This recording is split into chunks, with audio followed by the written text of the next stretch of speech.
Yeah, everybody. I'm James Bambino, representing the Energy Environment Working Group. Thank you for all the presenters and all the working groups. Today was fun. Thank you, Professor Hill, for giving us the opportunity. Access to energy and the issue of the environment are directly related to instances of peace or war in any given region.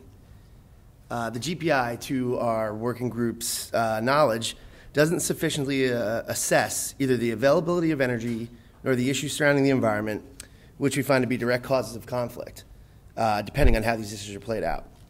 Resource scarcity and in the ensuing population migration over quality of resources, water, land, food, energy, do lead to ethnic and cultural conflicts.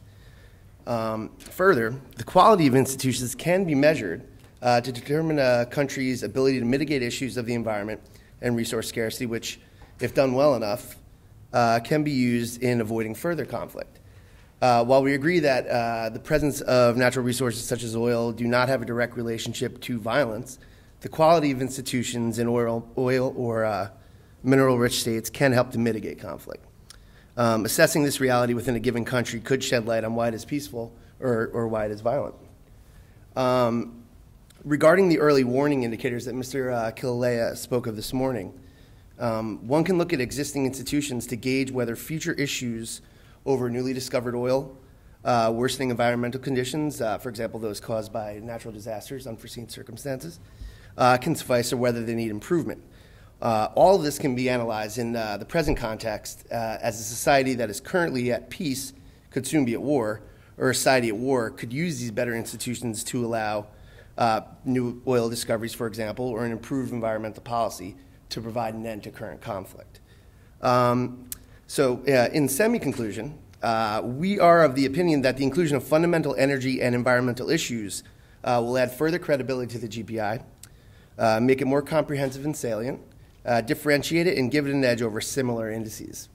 And finally, our working group is continuing to work on several indicators, or potential indicators. Some examples are determining the percentage of natural resources revenue going into state capacity building, percent reinvested in further environmental resources, percent going into, again, percent of natural resource revenue or state building capacity going to the regulation or monitoring of existing environmental laws, gauging the level of resource extraction, further natural resource management, percentage of GDP used on resource imports, because that's important, environmental stresses during driving human migration, which I alluded to earlier, proximity, ease, and access to energy sources, access to electricity, clean water, and so on. The quality and degree of this access to natural resources is a driver of conflict. Obviously, we'll be happy to discuss these with you, Zoe, further if we're given the opportunity. But that's all we got. Thank you very much.